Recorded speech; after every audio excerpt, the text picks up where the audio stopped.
All righty, folks. So jumping in here to the week, back to our normal schedule here this week after our NARBC special.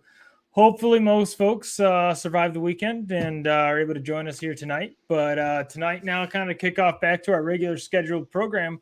We've got Brandon Nixon from Nixon Reptiles. How's it going tonight? Not too bad. How about yourself? Yeah, not too bad.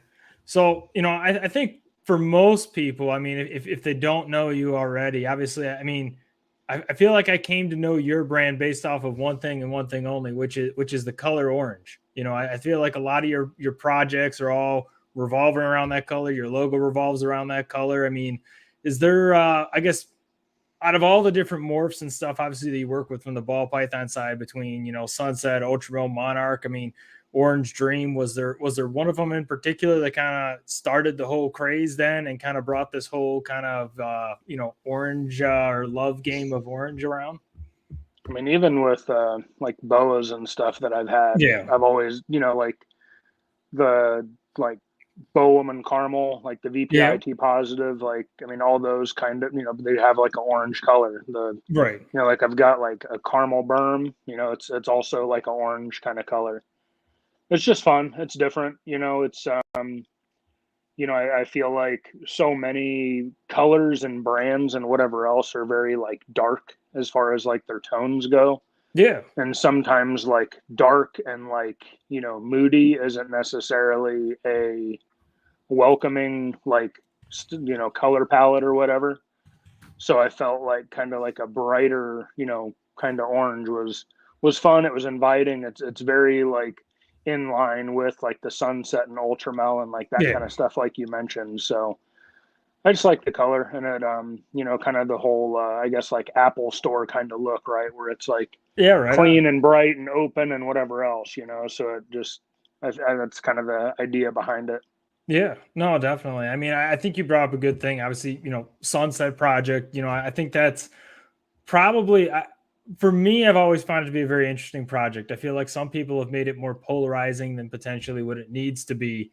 I know that that's one that you've, at least I would say pretty heavily invested in, or have a, pretty good collection of it to this point. Kind of Yeah. growing and building out. Um, but for the most part, when we saw that coming out, obviously we saw a lot of, hypo sunset, pastel sunsets, which have aged, very well. But we still haven't seen, we're just starting to see some of the dark combos. Like I know Miguel did some of the black pastel stuff. I believe Brad Bow has done some things with leopard along with some other folks as well. Mm-hmm. Where do you think that balance is going to be with a gene like that's so powerful, but has the potential to kind of really bring out like those darks as well as those bright oranges, but all in the same combo? I mean, it's really hard to say. I mean, that's kind of the reason why you have to try so many different avenues, right? Right. It's like you're not really going to know what's going to work with it until you try it. Yeah. And the benefit of being in that project early on or earlier on than a lot of people is you are kind of the guinea pig with that, right? Like Right. it's kind of your, task or whatever to figure that out. And some of those things like are probably going to work better than others. I mean that's just how it goes. And All someone right. could hit something and it may not look good, and you're like, all right, well, I know not to go that way. Yeah. It's I don't know. Like at first, like the GHI sunset, for instance, like I didn't really like it that much, but it's like kind of grown on me. I'd have to see how they're looking like more as they've aged. Right on. Yeah. But whenever you like, who knows, like what would like a GHI like sunset clown be? Right. Would that do something to increase the contrast a little bit more to like give it a little bit more of more than just a two-toned look? Yeah. Like I don't know, but that's one of Yeah. those things you have to like do to figure out. But so far, I mean, my favorite one so far is pretty much a toss up. It's I think it's like a sunset hypo is like number one, and then number two for me is like the sunset pied and the sunset ultramel, Yeah. and then number three would probably be the sunset clown, and then after that would probably be the DG sunset. And it's Yeah. the DG sunset. I mean, it's cool and it'll probably age nicer for sure. Like it'll end up looking great as an adult. Um, but it's just, I don't know. Like I said the other day to someone that DG like mutes colors. Yeah. And they kind of like didn't really agree with that. And it's like muting is maybe just the word that I think of whenever I think of what it does, because it like softens the yellows and stuff like that, and it darkens the black. So it kind of like like in my opinion, it mutes it. Like it basically stops it from getting wrinkles and whatever else, more or less. It's like Definitely. how we would age it, and compared to snakes, it kind of keeps it from cleaner, from dirtying up and looking a certain kind of way. And I mean, that's about what I expected. Same thing with the sunset albino. Like the sunset albino, I didn't expect to be red. You could look Yeah. at any albino and you see that they're yellow and white. Correct. Yeah. It's pure optimism to think that it would be red. Like maybe if you were to do like a super enchy, lavender, sunset or something, because the super enchy lavenders, I mean, those things do have more of a deeper kind of orange to them. So Yeah. who knows? I mean, Yeah. that's the thing, right? It's like you really just don't know. Yeah, So no, and I think that's a good point. I mean, I think that like you were saying, like kind of how it layers on. And I mean, I'll echo what you mentioned with the DG thing. I mean, for someone I've invested, I think a decent amount. I think that that's something that I think people don't realize, like you referenced, which is DG to a degree it softens. That's what I always say, that softening of yeah, the colors. softens is probably a little bit better than muted, but Yeah. yeah. I kind of tell people it's kind of like how someone goes and powders their nose or whatever they used to say back in the old days. It's like Yeah. the same thing, but you're doing it on a snake. So but I'd be right up there with you. I mean, I'm not a hypo guy, but I mean, I've told, people in the project like Brock and stuff, I'm like, I'm not a hypo guy, but I'll admit hypo sunset is a smoke show. But I think when we get to those projects, obviously like Sunset, where there's still so much to be done. I mean, even just now, obviously we saw Hypo Sunset, we've seen Ultramel Sunset, Clown, all of those things, but there's so much still from a codon perspective to stack into those double and hopefully triple recessive combos with Sunset. What's your mindset for as far as when you look at something, as far as how you start to kind of stack or add things into a project, especially when you're getting more complex like that? Is there a certain like methodology you use, or is it just kind of? I mean, there is. I mean, a lot of it comes down to like what I have, like what I have access to, like the animals that are in my collection. What tools I have that are available. And I do like to, I guess, build stuff out myself and put my own like projects together. Yeah. One, it's by far more cost effective. You know what I mean? Like it just is. I mean, that's the simple answer of it. Um, like I made last year some leopard spark het sunsets that I'm Right. like raising up. So And I how much spark do we even see out there? You don't really see that much of that. It's probably the hardest one to find in the yellow belly complex, I'd say. yeah. So I had the animal that I used was a super spark leopard female. So it's like, so I knew everything from the clutch would be spark, and Right. that's the way that I work those projects. Like all of those projects, I start with a super because it Yeah. makes more sense to me. Like I'm Yeah. not gonna miss my odds. Like I'm gonna get exactly what I need or what I want. Yeah, definitely.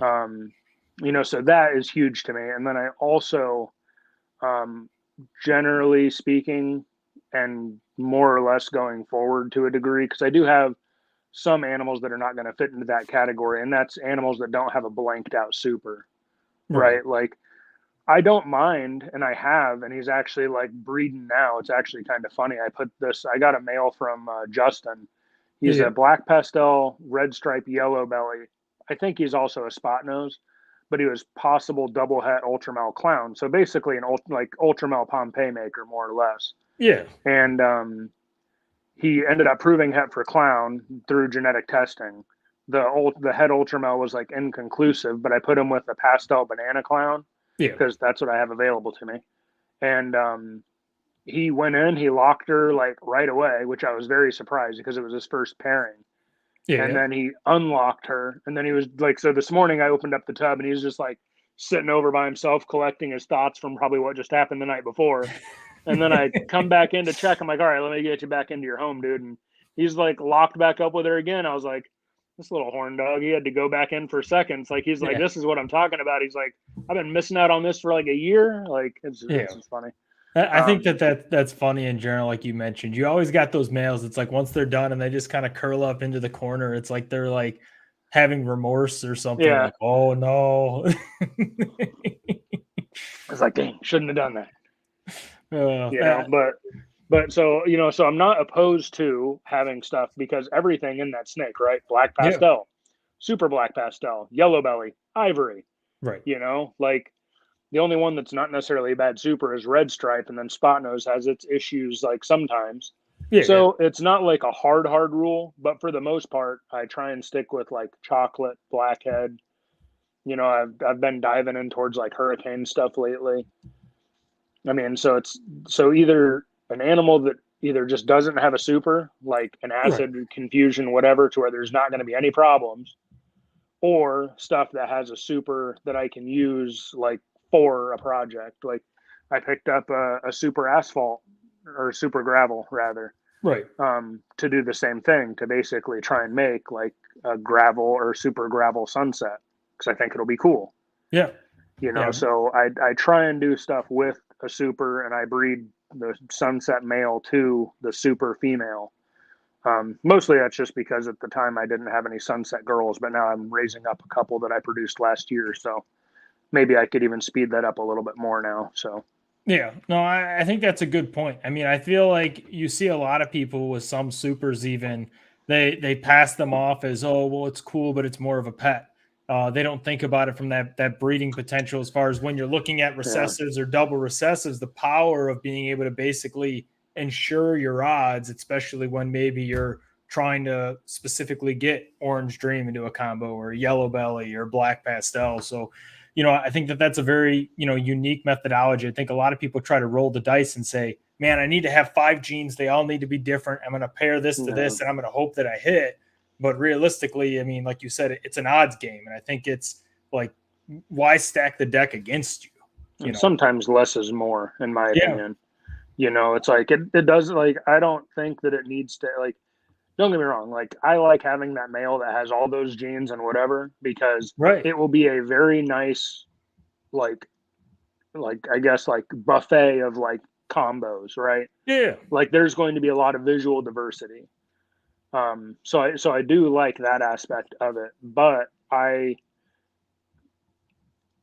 it I mean it helps spread things out to a degree, but at the same time, like if you were to, breed, like that super spark leopard or whatever, it's like everything in there ended up being spark. I didn't like miss on it sometimes, Correct. and it's like, and think about it too, like a super gravel or super asphalt, like they're not inexpensive animals. And if you really, really think about it, a super asphalt or super gravel is more expensive than a clown. Yeah. Yeah. And it's the same thing at the end of the day. It has two copies of the gravel gene, just like a clown has two copies of the clown gene or two copies of the pied gene or whatever. It all works the same exact way. The only difference is the codom genes you're able to like generally see with your eyeballs. So, Right. so it's, I mean, I think the super stuff is definitely undervalued and underutilized for sure. Yeah, definitely. I mean, I think one of the other genes. I mean, I see you post about it all the time. Another one, I feel like when it first hit the market, it was real hot, and then it fizzled off. And now I would say probably over the past like 6 months to a year, we started to see that spark again with NR Mandarin. I mean, obviously another gene that I've seen can produce some amazing oranges, amazing reds. Has not been one I've added to my personal collection yet, but I mean, I feel like I'm probably going to butcher the name, but Tafui Royals. I mean, he posted those few with like the hypo NR mandarins and stuff, and I feel like it kind of Oh, they're nice. re-sparked that conversation. I know that you have some of that floating around in your collection, or I you don't. don't, you don't.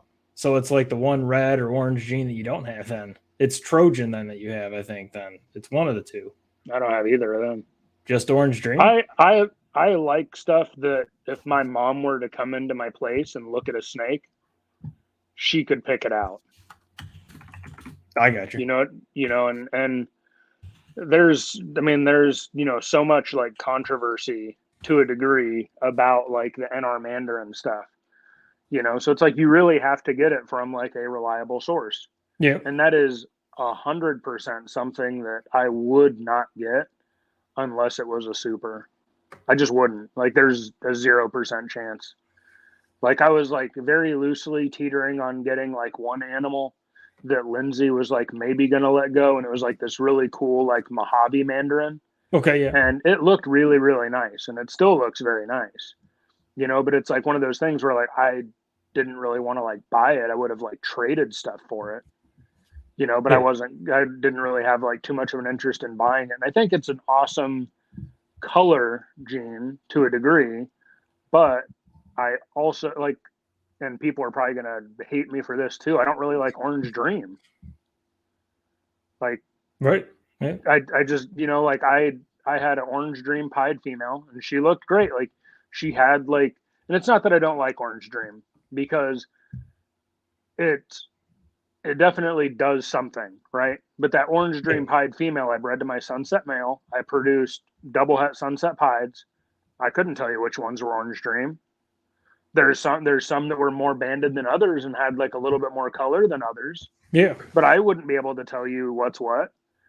Now I got a this insanely beautiful high OD hypo pied female recently from Tim, Hmm. and that snake is like stupid looking. Like that snake, there's no question whatsoever like that it's a high OD, which I'm assuming is like basically a super Orange Dream. Like it's insane, you know. But some things work way better with other genes for whatever reason, like calico. Calico is another one that's like really cool. I produced some calico het sunsets as well, and I didn't get the amount of calico that I wanted for it to be something that I would like hold on to. But if you Yeah. mix like calico and Orange Dream, those things are like stupid together, Right. you know. But it's for me, like I want stuff that doesn't blank out a super, and then I want stuff that is very easy to identify. I don't want to be like this is maybe this is maybe that, like. And I'm also, generally speaking, I'm not going to be trying to do a bunch of like insane pairings where I'm going to have like a bunch of stuff that's going to be really hard to identify, with the pretty much the exception of using that, you know, basically that Pompeii maker male with that pastel banana clown. And, you know, that's mostly because that female was like right in like the low 20s. So I could sneak this male in there and he could like basically finish the job and steal the Yeah. clutch from my leopard clown het pied that had previously bred her before. So I can hopefully get some like combo clown females to like raise up to later put in like a sunset project or something, Right. or for like the ultramel project. But overall though, it's like I honestly I want my pairings very very simple, and I'm just going to focus on very simple pairings with very straightforward genetics, easy to identify genetics, and then just work like more of like a line breeding Yeah. kind of route versus a let's stack the kitchen sink in this thing and see what happens. Yeah. No, I think you hit on something that I think that's really important that I think other people should, take note of here. You know, you mentioned obviously like with the calico, if you don't see the expression you want, even if you hit it, you're going to pass because you want to have the right expressions in your collection that you want, that you see as appealing. You're basically always picking the best of the best. And if you don't see something that's worth, sitting into your collection, you'll still pass on it, even if it's technically those combos or those genes. I think that's some discipline. I think that, more people need to, kind of take that into account, because I see a lot of people that well, we have these genes, therefore we'll take it. I mean, I think what Yeah. you're doing there, you're basically saying I need to have the right example, the right expression to make it worth going into a double or triple recessive. I mean, especially if you're spending all that time, or even if it's just a single recessive. I mean, just the amount of time to get a gene in there doesn't mean we're going to get it in the first time or the second time around. So, Yeah. I mean, that's something I feel like, at least on the ball python side, I feel like we don't see or we don't hear that, to the same degree. I think that that's very, very unique, but I think that also obviously reflects, I mean, the consistency that your collection has produced to this point. I mean, that's what I'm hoping for. I mean, this year I definitely, so I want to not necessarily slim down my collection because I feel like I have all the caging that I need. I would potentially consider adding like one or two more racks, maybe if I like had to. But currently I have space, I mean, not space. I could have more space if I wanted to, but I have caging for 110 adults, right? Okay. Yep. For adult ball pythons. And with that, I would like to kind of keep my numbers there. So there were animals this season that I produced simply because I had raised these females up for whatever period of time I raised them up for, 2-3 years. Right. So I figured, hey, I should, breed them before I basically move them on to like somebody else that can get, something out of this project, right? Yeah. So this year I did produce, and one of my buddies, him and I, we know each other from like friggin' Craigslist back in the day. I like bought a cage off of him, and then we've been like buddies since like 2006 or something. It's been like a pretty long time. So he's basically just going to get, some of those animals that I have just to Yeah. make cool stuff to like go to shows with, like I did a Candy G striped tune albino spider. Not like any kind of crazy thing, but like the babies are super pretty. Like Yeah. Candinos and Candino spiders are really pretty, but they were made for a reptile show. They were made for a pet type of situation. Yeah. And that's fine. There's plenty of animals and there's plenty of people that are in the hobby, I think, that need or want just a pretty animal to bring up as a cool pet.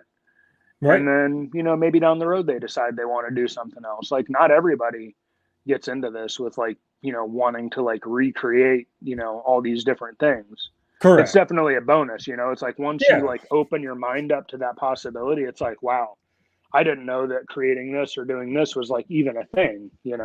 Right. Yeah, I think that's a good point. I mean, I always kind of tell people, I mean, you can take things three different ways. You can just keep a couple of pets. You can collect just how people collect shoes or anything else. Oh yeah. I mean, you can collect, you don't have to go the breeding route, or you can go the breeding route and say, what can I do? Where can I go and try to, play, living art Picasso or whatever you want to call it. But Pretty much. I mean, I think a valuable lesson here, though, folks, is you can make friends off Craigslist, folks. It's not dead.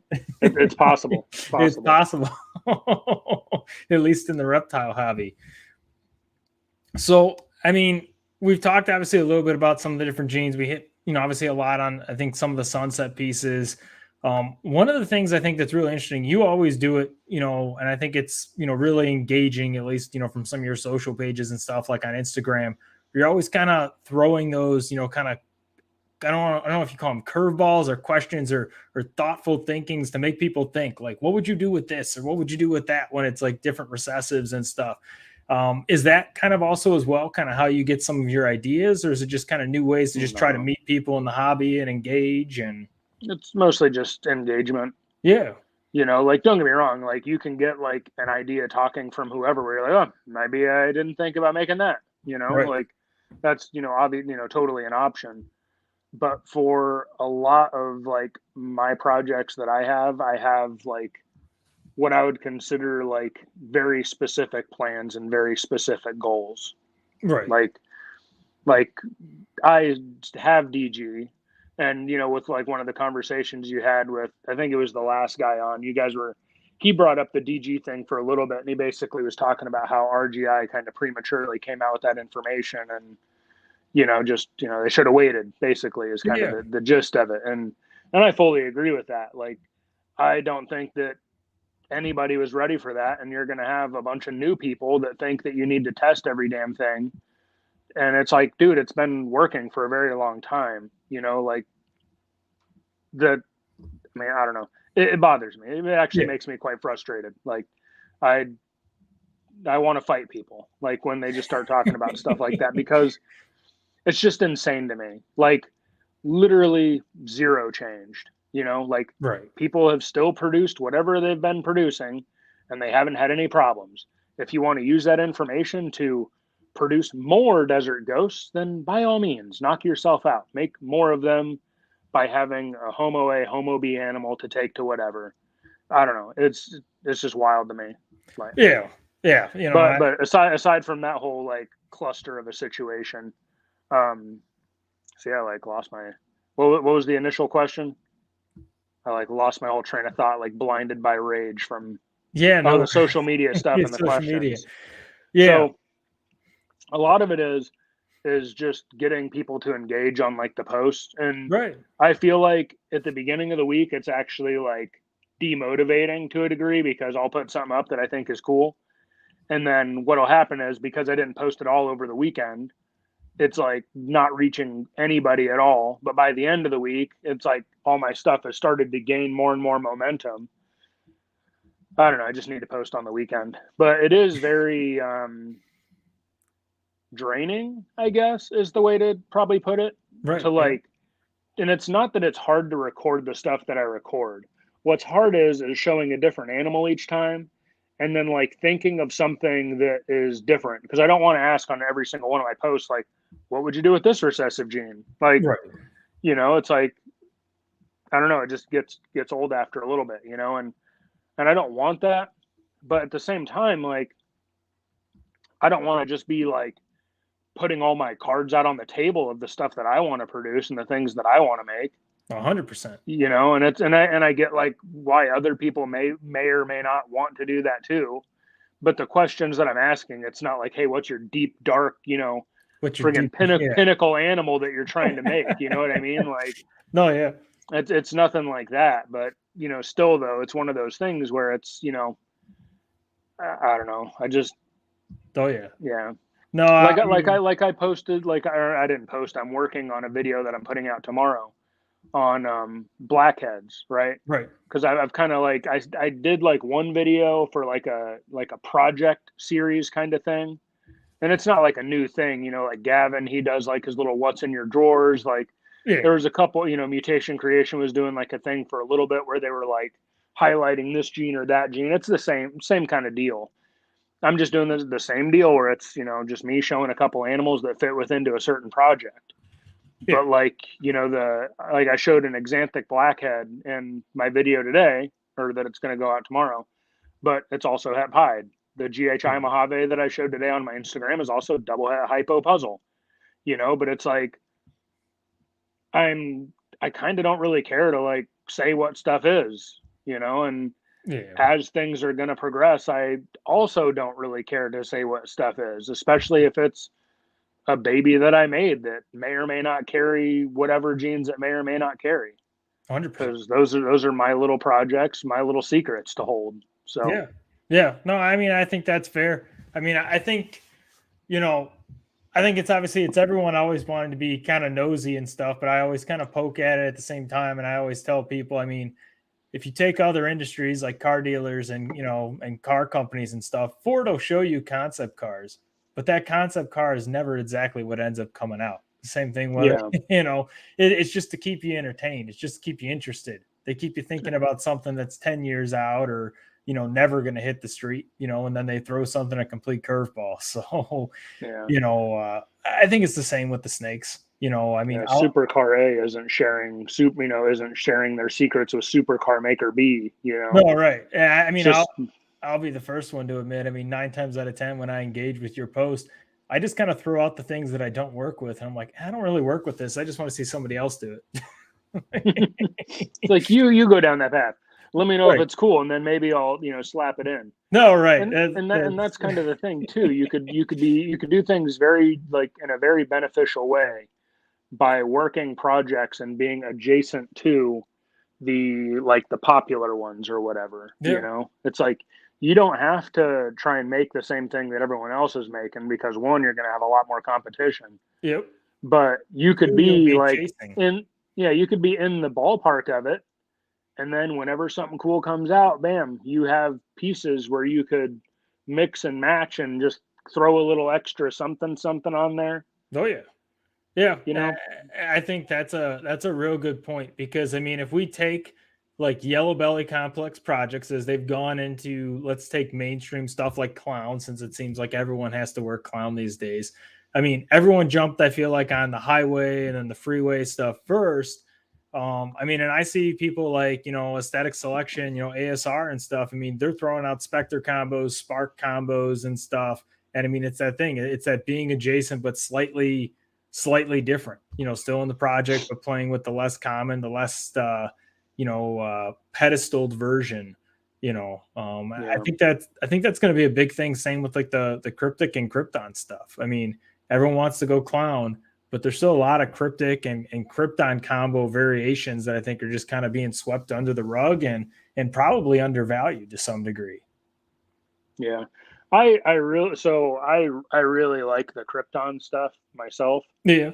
The one of the females that my sunset did breed this year, which I mean I've already told plenty of people about, and I think I've posted it too. But Yeah. she had her pre-lay shed just a couple days ago, so she's due on I think it's the 27th to drop eggs. Mm-hmm. But it was my sunset male to a orange dream, pinstripe, cryptic, ultramel. Yeah. So, triple het for, cryptic ultramel sunset. And, with a couple of codom sprinkled in there.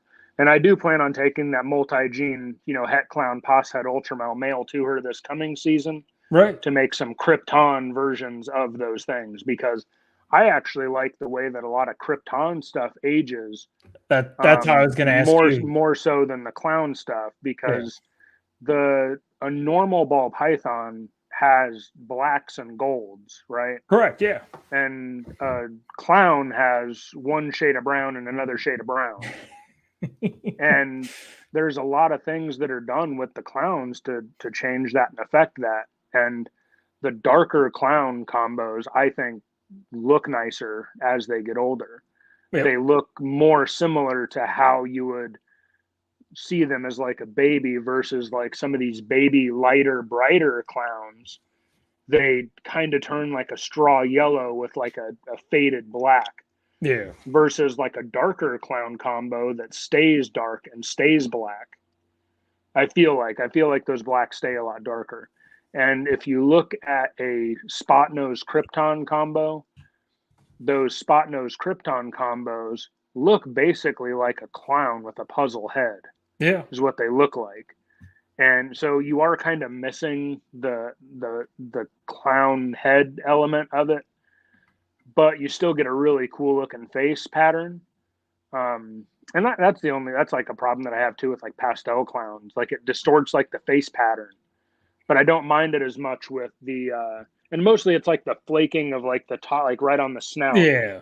But like a Krypton or cryptic like head, it looks like a puzzle head, and I like the way that like the puzzles look too. I mean, those are really cool animals. So I was waiting to find like the right puzzle. So 100%. No, and I mean, I think that's a good point. I mean, I think one, like you were saying, the cryptic and Krypton stuff, and like you were saying with the clowns, I'm a big believer, and I've been saying this for a while. I feel like you have to stack one or two darkeners into a clown to get that same type of darkness that you get in a cryptic or a Krypton. Otherwise, you don't get those blacks. And I feel like clowns, as they age, I kind of tell people, I'm like, I feel like I'm going back in time. I feel like I went from a high def television. I'm going back like old school. I feel like I lose that definition as they age.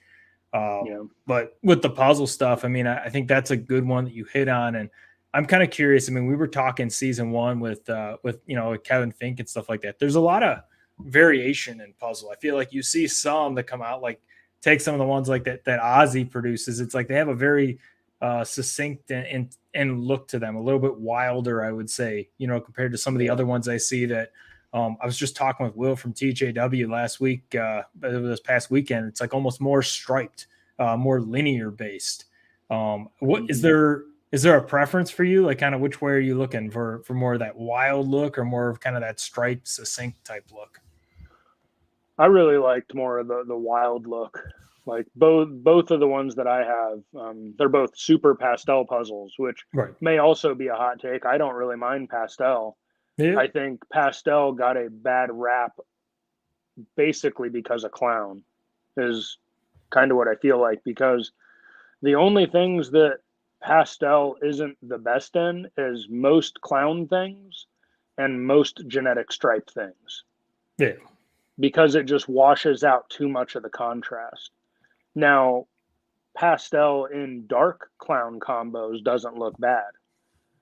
Like I have I have a pastel chocolate clown female. She looks really cool. Yeah. Like she has a really nice look to her. And a buddy of mine, Sal, over at Gomez Pythons, he made some really cool pastel blackhead clowns, and they're like purple and yellow. Like they have a really neat look to them. So I don't think that pastel is bad in all clowns. I feel like, like, shoot, man, that pastel banana clown that I have, Yeah, yeah, damn thing looks like a Chiquita banana. yeah. There's nothing on it. Damn How thing's how friggin' bananas are yellow. supposed to look. Yeah, she's literally yellow with like a couple of little age spots on her. Right. Like that's it. Like she doesn't have any pattern whatsoever. Yeah. And so and I feel like if she was just a banana clown, she would be fine. But because she's a pastel banana clown, it blanked her out.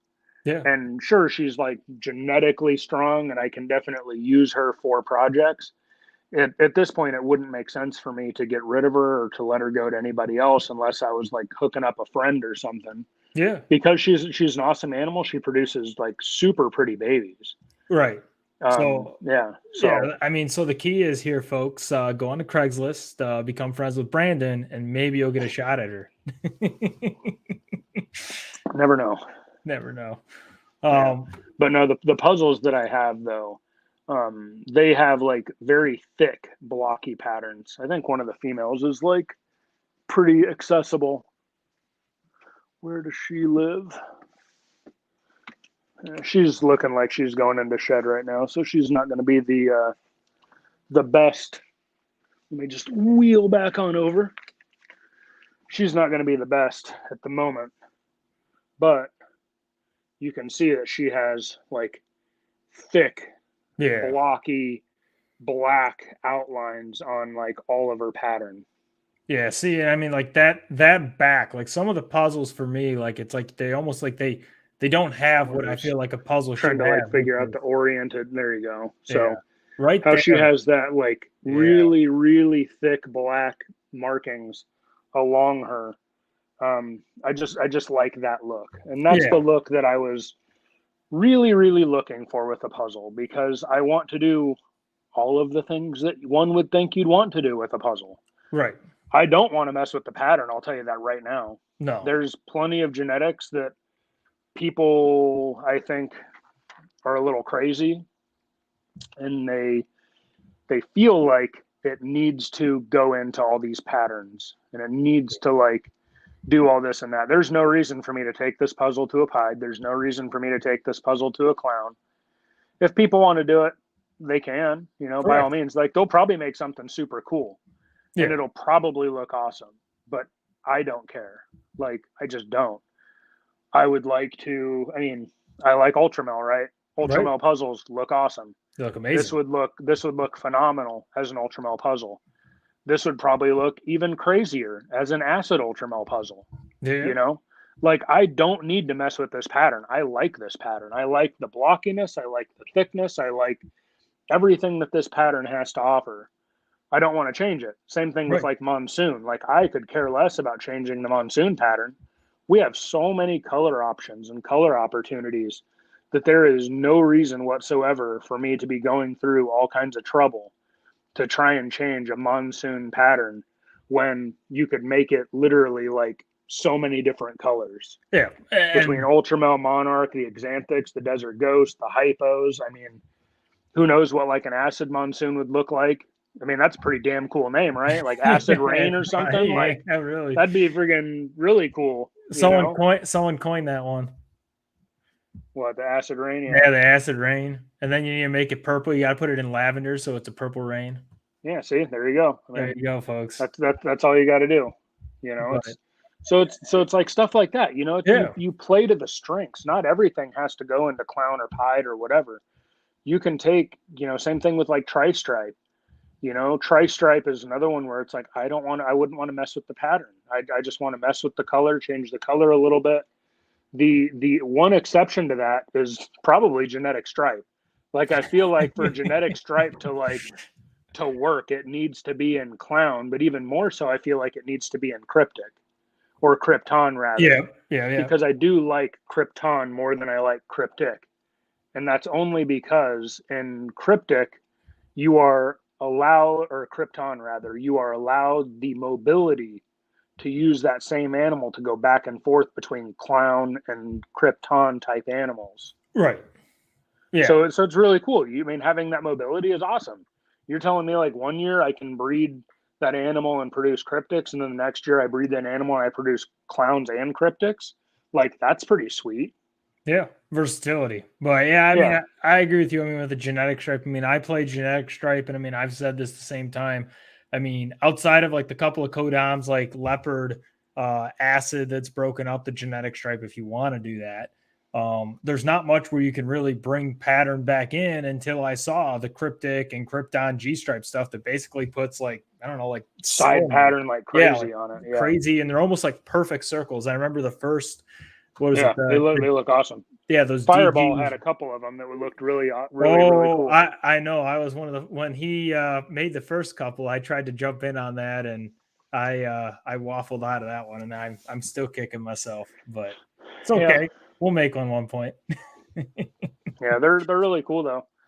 I know, Charlie, he was in here a little bit ago. I mean, I seen his like thing pop up. I mean, I Yeah, know for like a while he was like very focused on like the G stripe clown stuff, and then he like reluctantly had to get like a cryptic, you know, G stripe something something. right. And then I think like once he started kind of diving down that road, he was like, man, these cryptic things are actually like really nice because they actually give you more side pattern, Yeah, than like a, typical like genetic stripe clown would, like a cryptic clown or a cryptic genetic stripe or a krypton genetic stripe rather, just has a lot more pattern. Like and it's it has a lot more spot for stuff to incredibly go. clean pattern at that. The Yeah, blacks that on it too. are It's a very like phenomenal. high definition kind of breaking up of the pattern versus like the little like Nike swooshes kind of coming in and out. Right. Yeah. Spot nose and G stripe stuff. I don't know. Yeah. Spot nose is like also like a necessary thing in there. Because it again it opens up like a lot of bubbles and stuff like on the sides. I got you. Yeah, no, I Like haven't. it makes a really cool look. Yeah, I haven't messed with it personally. I know. I remember some people were asking me, "Would you put it in?" And I was like, "I don't know. I'm afraid I'll mess it up." Yeah. I'm a big believer in like really clean G stripes. I don't like when like pastel breaks up the back stripe. Like for me, if there's one break in the back of my G stripe, I'll sell it. It's I won't keep. broken. Yeah, it's broken. Yeah. It's broken. You didn't want a G dash. You wanted a No. G stripe. Come on. Well, because then I feel like I'm like have like a budget version, like a Walmart version of a highway or a freeway or something going on. Oh yeah. Let's see, what's he That's saying? Yep, 2 G stripes head cryptic males to all my clowns and combos head girls. Jesus. Yeah. I needed to jump on that bandwagon like 3 years ago. So, I mean, looking into this season, obviously, in general, I think everyone this year has had a weird season to a degree. I think a lot of people are just starting to now see, eggs drop at a more regular rate with a couple of asterisks for some folks. Mm-hmm. Do you have, I mean, going in this year, and obviously you don't have to share your deep dark secrets, but I mean, is there one project, in particular, whether that be, maybe something just Sunset Project related or Ultramel Project related or Monarch? That's another one. You do both the Ultramel and the Monarch. You appreciate both. Yeah. You're not a one-sided team player here. No, I'm by Caramel. By Caramel. Yeah, I'll go with the only one that I wouldn't mess with is the Caramel. But pretty much the both shades are great. I mean, I like both of the projects. The one that I want the most to work out, because the other ones, like a lot of the stuff that we already have going is like a done deal, right? We already have 10 clutches in the incubator, and then I have another 4 that 100% are going to lay. So no matter what, I am having at least 14 clutches this year. And then I have another 6 that may or may not go, that are like on the path, right? But they may or may not. So we'll see. So with that said, one of the ones that I'm like, I really would like that triple het Sunset Ultramel Cryptic to happen, just because I want pieces for that project. Yeah. I will have a couple of shots at Sunset Ultramel this coming year, so it would be pretty awesome to like have something like that already lined up and ready to go, Oh yeah. adding these other genetics in there. But I did breed, and I sent in a shed test to RGI for. I have a male pied that's possible het sunset that I bred to a pinstripe het sunset, and I also bred him to two different pied girls. Now, both of those, like both of them are Candino pieds, and I don't really care too much about whether they're het candy or het albino or whatever it comes out.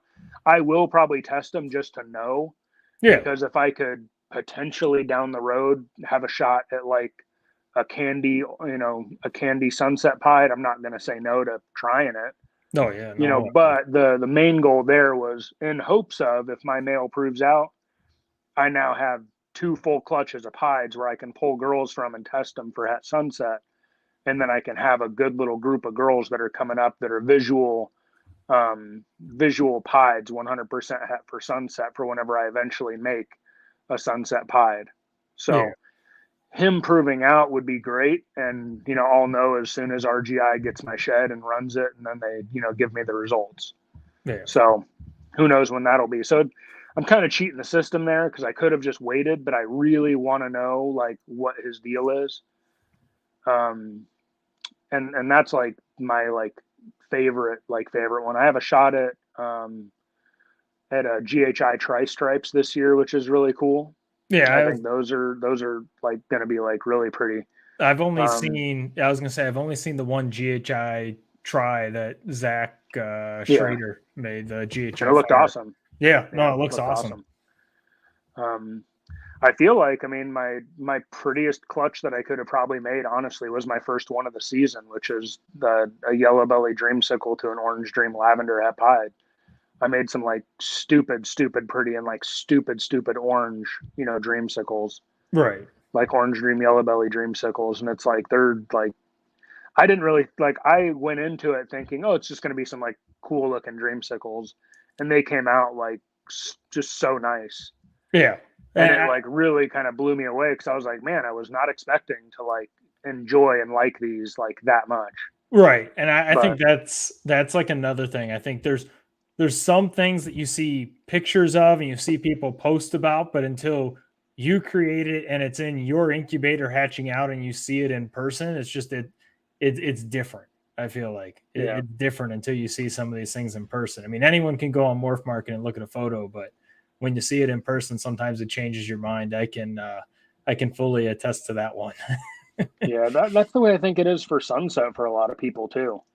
Like a lot of people have, things that they say. I was about to say the one that I produced, the one that I produced, unfortunately or fortunately, the female that is already sold was the one that I would have held back.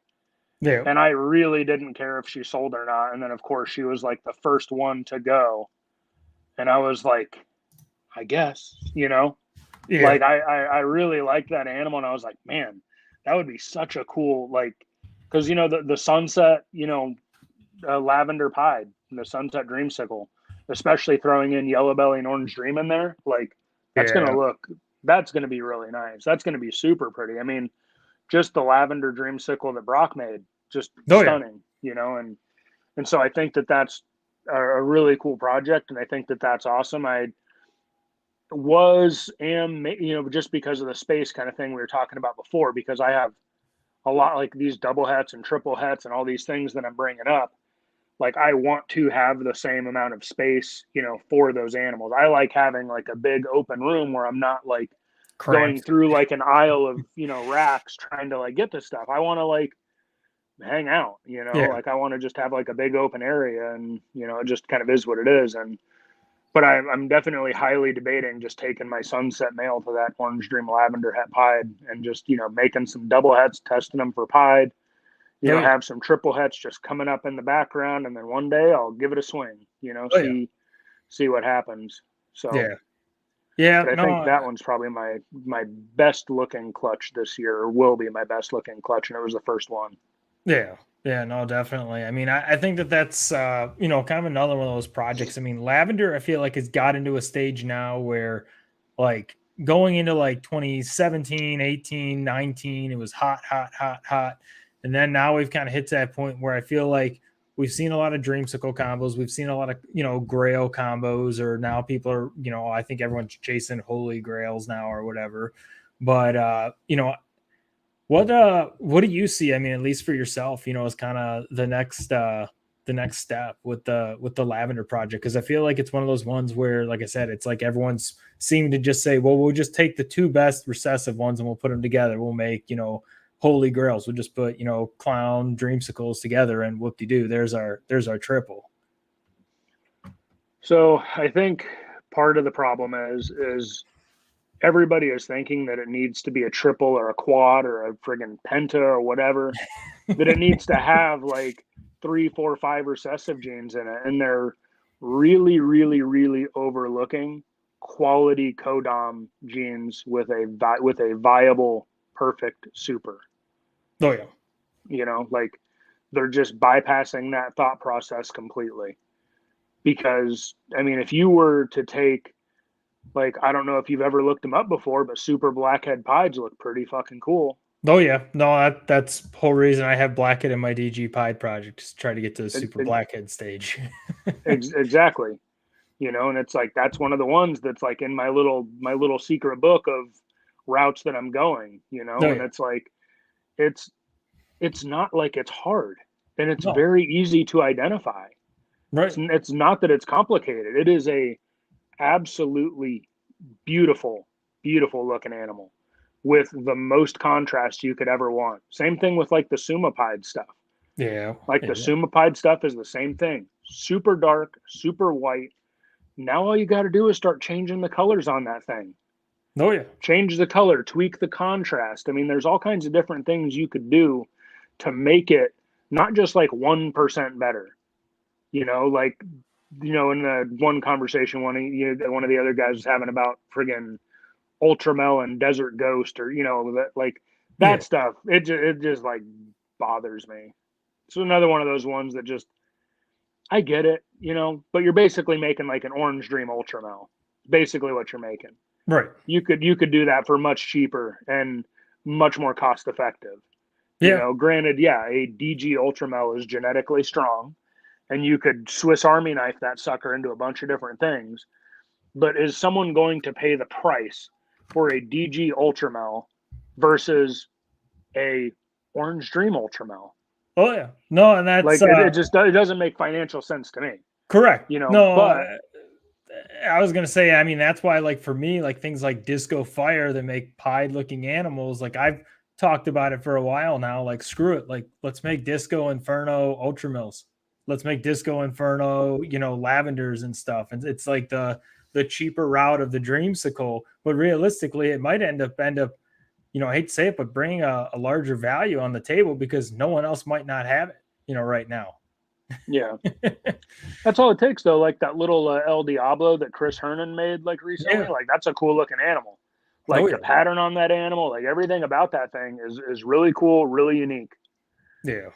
Like it's just a cool look. And, I think, sometimes I feel like people may or may not like value more the genetics of something over like the looks of something. Yeah. And, you can have both. Like you can have like quality genetics in an animal and still make a beautiful snake. Yeah. So I think that that's the way that I'm going to go. I'm basically going to try various projects using like a very small number of codoms, and I'm going to make it make the end result very nice, I think. Yeah. And it's a slow burn. It's a very slow burn because, I mean, you're talking, basically working a project for 3-4 generations before you're hitting the things that you need to make. Right. But every time you get like a little bit closer, let's just use like the blackhead DG, pied thing, right? Like, if you were to breed a blackhead pied to a desert ghost, right? It's like, now you have some blackhead double hets. You could raise those up. Now, the quicker way, obviously, is to raise up that blackhead double het female, hope that you hit a blackhead, visual male in like your first pairing, or like a super blackhead. Like, yeah. But I mean, you're still basically working a triple project. In Oh, reality, you're working a triple project because it's 2 genes of blackhead, 2 genes of desert ghost, or 3 or 4 or 5, and then 2 genes of pied, you know? So you're still having the difficulty level there, but you're creating a very simple animal to ID. And it's right. not going to be hard to ID that, you know, when people, you know, I'm so happy that these orange dream, yellow belly dreamsicles were like the easiest damn thing to identify. Like Yeah. it's super easy to like see like, okay, well, does it have little bubbles? It's an orange dream, you know, dreamsicle, basically, an orange dream, yellow belly dreamsicle that has the bubbles and it has the little, you know, kind of checkered outline around the edge of the saddles. Like that's what it is. Oh, If yeah. it doesn't have the bubbles, but it has the checkered outline, it's a yellow belly dreamsicle. But doesn't have either, just a lavender pied dreamsicle, you know, just regular, you know, standard issue. Yeah. So Yeah. No, I think, like you said, though, too, I mean, people, I think, forget, like you said, with the codoms that have supers or even like allelic combos. oh yeah. No, Like the there's, Dark Knight stuff is like yeah. insane. Like, Yeah. and it's beneficial because you're not producing a normal ever. Correct. That snake's Correct. not producing a normal ball python. Oh, yeah. Everything is going to be spot nose or everything is going to be chocolate. Yeah. No, I mean, and I don't I'll, care which one you get. Either one's awesome. right. And I'll be the first one to admit, I mean, with the amount that I play, freeway and highway project, all of my ivories except for one are all recessive females and males. I did that Yeah, on and see, and purpose for that that's exact reason. beneficial. Yeah, because Oh, yeah. whenever you breed those, I you know know I have yellow every belly. animal you produce is a yellow belly. Every Oh, yeah. single one of them, like no question. Oh, yeah. You know, is it a yellow belly? Well, it came from a damn ivory, so you bet. No, You right. know, Right, and like that was kinda my thing. I mean, when I first got the first one, like, I didn't think much of it. I just got her because I thought she was pretty, the ivory leopard G-stripe, but, I remember when I got into Ultramill, I was talking to Josh Markey at Markey Reptiles, and, mhm. I was looking at a girl I was snagging Ultramill-wise, and he's like, "Do you want an Ultramill ivory?" He's like, "'Cause with what you're trying to do," he's like, "You want the ivory in the boy because 'cause you're automatically already getting yellow belly in there with your Ultramill. So every single time when you're going for double heads or anything like that, you're already starting with a base yellow belly double head ultramel clown or Mhm. yellow belly double head ultramel pied and stuff. And it's such a smart move. I think that people don't realize. People want to poo poo on things like ivories or something like that, or some of the different supers, even like black pastels or super mahoganies, because they can be very basic. Sometimes from a color palette perspective, but like you referenced, I mean, it's a lot of power, and I think it cuts your time down. Yeah, I actually did not care for so mahogany. I like for Yeah. pied, right? For super mahogany pied. I did not care for mahogany and clown as much because I'm like, okay, well, I don't want to make a damn black clown, you know, like I don't care about that, you know, but I seen the other day I occasionally will just go through and find like old Justin videos and just kind of like look at it and try and think like, okay, like what could work well with this specific thing. Yeah. And it's really funny because I was like looking at like some of the Pompeii stuff that he did to try and like think about different things I could do with this male that has not been done or routes that have not, gone down before. And it's really funny because the animals he was showcasing in that video, I actually could have cared less about. It was one of the little cheerleaders off to the side that I liked more. And it was a mahogany red stripe yellow belly clown. It to me looked a lot better than the Pompeii version of that animal. It had like a very like rustic, like just tone all over the whole animal. Yeah. I took a screenshot of it to send to a buddy, and I was like, now this I think looks better than the actual like Pompeii. And it definitely doesn't have the same contrast because it doesn't have like the lighter colored alien heads. Right. But overall, the color and everything on it is really, really cool, and it's really nice. So whenever I seen that, I was like, man, like I need a mahogany clown now. Like it's just such an interesting look because I could take that male into a mahogany clown type animal, and then I would basically have a shot at making that specific thing, which I could then take into some sunset stuff or Or some go ultramel stuff or some or monarch stuff or or some go hypo stuff. or go Krypton. Yeah. Yeah. I'm still waiting for someone to do a Krypton version of a Pompeii, but He Maybe has we'll one. get there. Oh, No, he he does? already has one. Yeah. All right. Well, I And missed that. I have a screenshot hiding of that somewhere too. I missed And that it video. looks better. I think it looks Yeah. better. Yeah. Because it doesn't have that straw yellow base tone that like a clown typically has. Right. So it has more contrast. Like just in general, it has more contrast. Yeah. It's a better looking animal. I think I also do think you almost specifically need to have spot nose in cryptic or Okay. krypton. I think the krypton is the better route for versatility, Right. but I think that you for sure need to have spot nose in it to really maximize like the clown like effects without the clown color, Yeah. effect. So Yeah. I think that's, No. they kind of need to go together pretty much, but Yeah. it's a really awesome animal. I think it looks better because the blacks are so much darker. Slim chance of hitting one this year. Where you're gonna have to show off if you hit the slim chance there. Don't go hiding. Charlie's a little showboater. Just kidding. Which Charlie? We got two Charlies in chat. Well, Charlie, Reagan Renee. Yeah, yeah. Okay. I know his name is deceiving because, it's like his kids or something, but He's sneaky. He's trying to use his kids as the scapegoat. yeah. And it's really hard whenever I try and look him up, it's always hard because I always forget how to spell his damn kid's name. Whenever I like go to try and find his damn page to like shoot him a message or something, I'm like RAREA, like I don't know. Yeah, no, I'm It's right a rough there. one. I'm right there with you. I like to screenshot a lot of people's stuff because I can't spell to save my life. I've probably put at least 100 typos in chat tonight alone. So, but I mean, kind of coming here to the top of the hour. I mean, if folks, obviously, besides you're on Morph Market, you're on Instagram, you're on Facebook.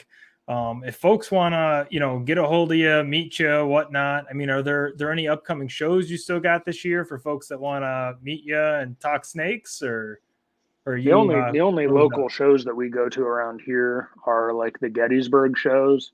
Yeah, They have way too many shows in this area, I got you. and I think that that's like a deterrent, or it's not a positive thing. There's too many shows, so people have too many options and opportunities to go. So I think that there's not any urgency to actually get anything at these shows, and Yeah, it's like a lot of like pet type people and stuff like that, which is yeah, again why I kind of produce some of the Candy and Candino stuff. I mean, they are all like het genetic stripe, and I produced a candy genetic stripe, and it's like a beautiful animal. It's a super cool project, but the regular like candy or candinos, I mean, they're still priced, pretty reasonably for a pet. But so I did make stuff for those shows that are ideally going to be kind of pet things. But oh yeah, we're probably going to be going to Daytona, and we're probably going okay, to be going to Tinley in October. all righty, Just to go hang out. Like yeah, I still need to talk to Brian to try and get in on like doing some of those NARBC shows. I was just looking the other day though, and like we would potentially fly out just to go hang out at like Arlington, yeah, but it's like a 19-hour drive or something from here to Arlington for us, and there's a 0% chance of taking animals to a show that's 19-hour drive away. Like I'm yeah, just not gonna. oh yeah, Tinley's like 11, I think, or something like that. Even Daytona is 12 hours away, a 12-hour drive. oof, yeah, So, yeah. there's more chance of me doing Daytona than there is me doing Arlington. Yeah, no, I mean that's kind of like the reverse for me. I think Arlington, I'm right around like 14 hours, and Daytona, I think I'm at 19 and a half or just under 20. Yeah, but you're like up there in like the Chicago area though, right? So it's Yeah, like well, you're doing like a whole friggin' down the whole eastern side of the US. I'm oh yeah, in Maryland, so it's like I'm going like west and south, yeah, to get out to Arlington. It's just like an adventure, and it's cool. I mean, I imagine it would probably be worth it, but I don't want to bring like a ton of animals, like whenever I go to a show, I will bring the animals for the show and a couple extra animals to fill up any spots that, yeah, maybe something gets sold or whatever. right, But I want to continue to have just my two displays that I'm using for a show, and that's it. I don't want to bring like 100 animals to a show because when I come back, I've got a room upstairs where I have like another one of these like little like 8 high, 10 series racks.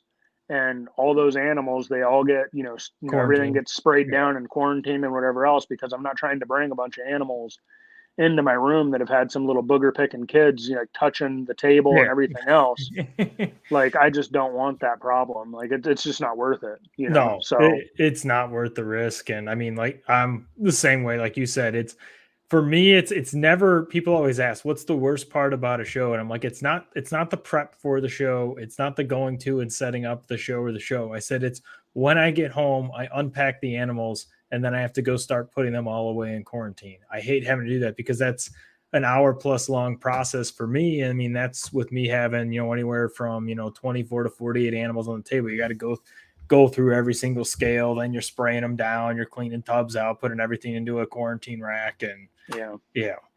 I mean, I do. But that's the smart way to do it, Oh yeah. like, Yeah. it's because of the risk just isn't there. No, it really isn't. It really isn't once you start, working with some of the higher end stuff, or frankly, I hate to say it, but I mean, if your collection is more than, a dozen snakes, I mean, all it takes is one thing and you're going to be in a world of hurt for a long time. Yeah. And, and it's like, that's kind of the downfall of the shows. It's like, Yeah. there's a lot of risk to doing a show. Like, cost wise to get to the show, cost to set up at the show. I mean, all the promotional things, the displays, I mean, all that other stuff, like, that stuff is not a cheap adventure No, to get no, into. it's not. And then you're inherently putting your animals at risk to a degree, which is why I don't really want to do a ton of shows. Right. Yeah. And whenever I do those shows, I only want to do a small amount of shows, because of that. So if I could manage to get in on that NARBC show circuit and just do like the Schaumburg, the Tinley, and the St. Louis, I would do a 10-hour drive 3-4 times a year or whatever to go to those shows and just vend those. Oh yeah. Yeah. Like, that's cool. Yeah. No, I mean, I'm right there with you. I mean, I think, I look at things like as I, progress. I was just actually having that conversation with my wife, which is once I can get into all the Tinleys, excuse me, not all the Tinleys, all the NARBCs, the only one we haven't officially added is Arlington to this point. But like once I have all of those, I just kind of told her, I'm like, I might do a couple local ones, maybe here and there, like the ones up in Green Bay, Wisconsin or something, or maybe I do a trip to Daytona for funsies here and there. But other than that, I mean, yeah, one, it's just increased risk and it's time. I mean, it's time away from your collection on top of it too. Yeah. But and that stresses me out too, because we were talking a little bit beforehand. Like, I have started doing my own rodents to a degree. Yeah. And, I need to kind of bump up my rodent production as it is. But like, it stresses me out leaving the snakes and the rats for any period of time, because you just never know what'll happen. It's like I check on the rats once or twice a day. I, go through and check on the snakes that I need to check on, more frequently, like the females that are expecting to lay, the ones that I've paired, like that kind of stuff. And then I go through and I have somewhat developed a little bit of like a schedule as far as like the spot cleaning, because I'm not, like, don't get me wrong, like if I open up a tub and I see something crazy is going on in there, I like move my little tag like over to the side so I know that I need to get to it. Yeah. Because I don't want to get to it at the time I see it, which sounds stupid, but it's just easier for me just to move the tag and I'm like, okay, that's when I need to clean. And then what'll happen is whenever I go through all the tubs, like, or whenever I'm like just randomly checking whoever, say if I'm trying to find something for like a video or whatever, like an animal to do a video on, right. If I open up a tub and they're in shed or if they've taken a big dump over in the corner, I'm like, yeah, well, I guess I'll have to deal with that. So I move the tag over and then I'll just get to that after I'm done doing whatever I'm doing, because otherwise it's much easier for me to be like, okay, well, today I'm going through and I'm doing like a spot cleaning and water change and refill on this rack, or I'm doing it on these racks, and I will start up in one corner and I work all the way down, left, right, up and down and everything else, because otherwise I feel like I will miss one. Yep. So it's much easier for me just to do it, left to right, top to bottom, and everything will get, cleaned and refilled and whatever that way. So it's just more systematic, I guess. Yeah, no, I'm right there with you. I mean, I just got those tags in for the kind of the same reason, just everything being systematic. I'm very analytical person, one of those people. I like colors. I don't want to have to read anything. I just want to see a color and say, okay, that means this needs to be cleaned or this needs to be moved or whatever it may be. Yep. But yeah, man. I mean, coming up kind of a little bit past the hour here. I know it's late over there in Maryland, so I mean, I'll leave it to you with any last kind of comments here before we kind of wrap up. If there's anything you want to say or notate or excited about for the rest of the season, and then we'll close it on out and look forward to next week with Scott Miller Reptiles for Samboas. No, I mean that's pretty much it. I know next year is going to be. It's one of those things, right? It's like every year you're more excited for probably the next year, but yeah, this coming year will be like I feel like that's going to be more of the breakout year for us. Right. And that's just because we're going to basically have shots at all of the double het sunset combos that we've been like raising up and working on for DGs, for ultramels, for pieds, for hypos, for clowns, for like all that stuff. So it's like if that stuff works out, then it's it'll just be really cool just to have that like basically spread of like sunset combos. Yeah. And that'll just be just really cool. Like that'll be like I was talking with Steven from Leviathan Snakes earlier, and he said that like someone was, asked if he had a double het sunset ultramel available. And I was like, I mean, I have one that I would potentially let go, but it's not going to be anywhere near the price that I initially had one of them for as a baby, because I weighed them all and they're all like 1,100, 1,200 grams. Like there's no reason whatsoever for me to let that animal go for less than a lot of money, like it just doesn't make sense.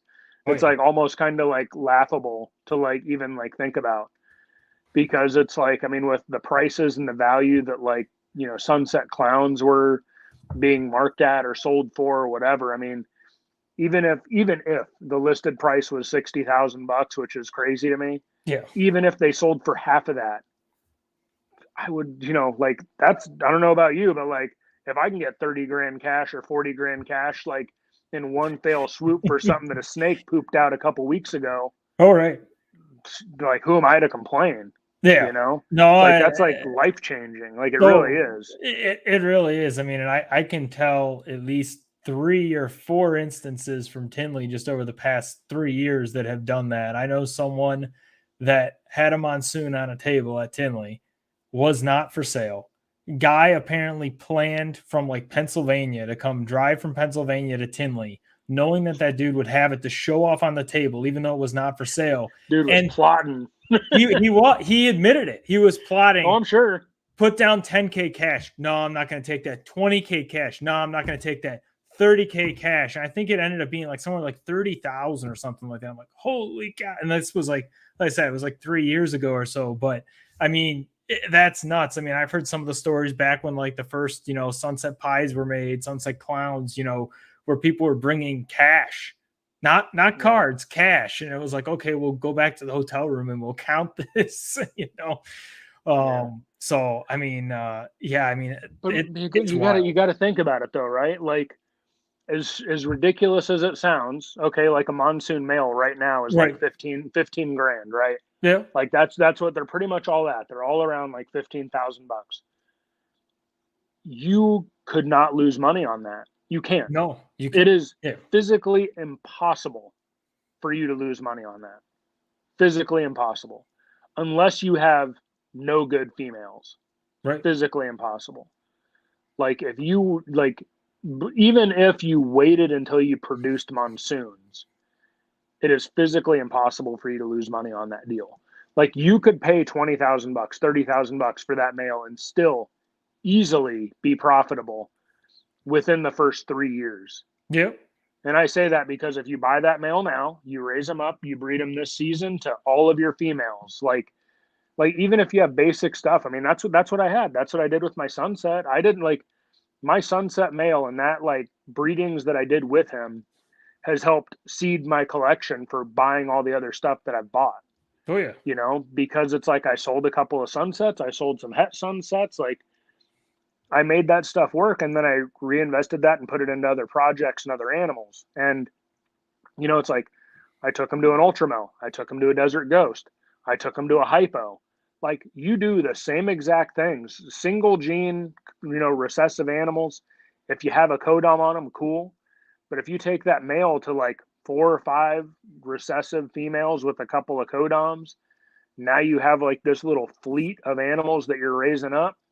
Yeah. And as soon as you start hitting hypo monsoons, lavender monsoons, ultramel monsoons, monarch monsoons, like all of that stuff, like it's I feel like it would just be stupid. Like you're gonna have people like literally trying to like beat you down with like cash for that animal.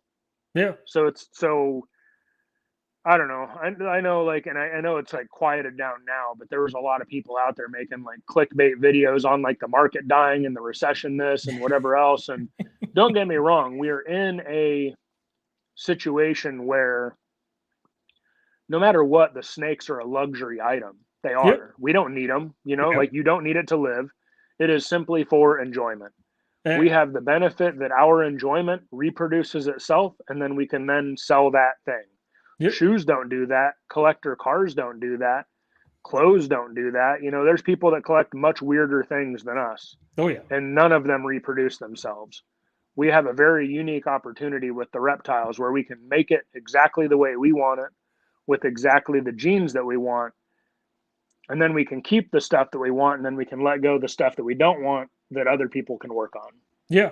And I think you hit on something that I was trying to explain to some folks. And I talked a little bit with some of the other breeders at NARBC this past weekend. Luxury good. It's one of the very few luxury goods that are recyclable in a sense, though, like you mentioned. Because as Yeah. soon as you're done and you've produced your new luxury item, it can be recycled and somebody else can use it then. And it's very And they unique. can use it for a completely different project, Yeah. a completely different thing. Yeah. Yeah. You So, can't do that with a Ferrari or Jordans. no, definitely cannot. Yeah. But no, I think, like I said, that's a really good point, and I think that's why, people need to see if they like something, they need to see that value, be able to calculate that early on. Because I'll be the first one to admit, I like Scarier early on, for yeah, sure. oh yeah. I mean, when I got in, what was it, 5, 6 years ago now, or whatever it is, I can't remember. But I remember when Sunset was shown to me, I was like on the fence because I was like, I don't know if I can drop that much on a snake. Looking back at it now, I was joking to Brock, like when I just bought into Sunset this year in the spring at Tinley. And I was joking to Brock. I'm like, yeah, I'm really kicking myself. I didn't grab those Sunsets you showed me when I first got in. So, Yeah, man. Like you could have, coulda, woulda, shoulda, right? Like correct. I've mentioned it before on like another little like interview type thing that I did, but yellow belly is that for me. Yep. Sounds stupid, because yellow belly, you're like yellow belly, friggin' Everyone's got it. $75 Yeah. yellow belly, like yeah, $75 yellow belly or whatever, the price is now. Oh yeah. Because back in 2002 or something, I was wanting an albino boa, and there was this dude that I was chatting with on AOL Messenger because we talked on like the forums. Yeah. And he was going to Daytona, and I told him like, man, like if you see an albino boa, let me know. And I was like a 16-year-old kid in high school. Right. I was like, I got $1,200 I could put down, or $1,000 or something I could put down on an albino boa. Dude did not see an albino boa at Daytona, but he came back and he's like, hey, there's this guy, down here. He's got these things called yellow belly ball pythons. And he asked if, he's like, are you interested in those? Because you can get a pair for $1,000. And he sent me pictures of them, and I looked at them, and I was like, I don't even see anything like, I don't see, like, they look like Right. like normal ball pythons, Yeah. And it wasn't but like 6 months later that proved out to produce the ivories and like basically leucistic. Yeah. And that's when it proved out that the ivory, the leucistic that Pete had, was in fact basically a super yellow belly. And then the price on the yellow bellies went to like the damn moon. Yeah. Yeah. It would have been stupid. Like, I mean, I've always been into the ball pythons, and I've always like been in like the Ralph Davis reptile forums and all kinds of stuff like that. And it was a really cool experience. However, it's like I never really got into stuff. I bought like a pair of het albinos for like $1,200 or something like one year. Right. And I was like, I couldn't do the whole live rat thing, so I ended up selling them and or trading them off and getting a couple more bows or whatever. But I mean, I remember like the Mojaves and stuff when the Mojaves went from, a couple of grand to like $30,000 whenever they found out you can make a blue-eyed leucistic with those. Yeah. Like there's so much like crazy stuff that I think a lot of people just take for granted or whatever because they just weren't around or they just don't, they weren't a part of like that situation when there was like just a few genes, Oh, yeah. like when you'd see the crazy stuff that Ralph was putting up on his like birthing record page and stuff, like it was just crazy. So Yeah. Yeah. No, I think like you referenced, a lot of people, I mean, they take advantage of, the history part, that they weren't a part of that came beforehand, and not realizing that, albino was the first recessive, correct me if I'm not wrong. I mean, for ball pythons that was found. I mean, I think the first ones were like 50 grand or something like that at that point in time. probably, It was, I stupid. know, no, it was something like that. Cause I mean, DeMeyer was one of the first ones to get those. Bananas, even non-recessive. I mean, bananas used to be a hefty price back in the day. Oh yeah, I mean, a lot of that stuff. I mean, everything used to be expensive. I mean, Right. my buddy, he got one of the early pinstripes, and he paid 25 grand for that pinstripe. Yeah. And now it's like one of the cheapest codoms that everyone overlooks. Yeah, but there's a lot of cool stuff you can do with that too. Oh, yeah. It's like pinstripe clowns look awesome. I mean, like desert ghost pinstripes are like stupid looking. Like the desert ghost exanthic pinstripes are just like insane. Acid spot nose pins. Yeah. Yeah, like there's so many different things that people can do, and I know sometimes I'm definitely pretty close-minded on certain things, like an ultramel friggin' desert ghost or whatever. Right. But it's like there really are so many different options and so many different paths that people can take to make things that work for them. Because at the end of the day, that's who you should be making stuff for, is making stuff for yourself. So 50K, and now supposedly people are releasing albino pieds in Florida. it's funny. Only in Florida, folks. Yeah, lots of things happen in Florida. All right. But I mean, we've got a little bit past time here. Like I said, from my side, I mean, it's been a pleasure. Real enjoyed just being able to kind of showcase, a little bit of, kind of your thought train, your experience, everything that you go through your mind as far as your projects and stuff. But from my side, like I said, really appreciate you coming on. And for everyone else, appreciate you joining in. And next week, we'll be talking Sambos with Scott Miller. Take care, folks. Thank you.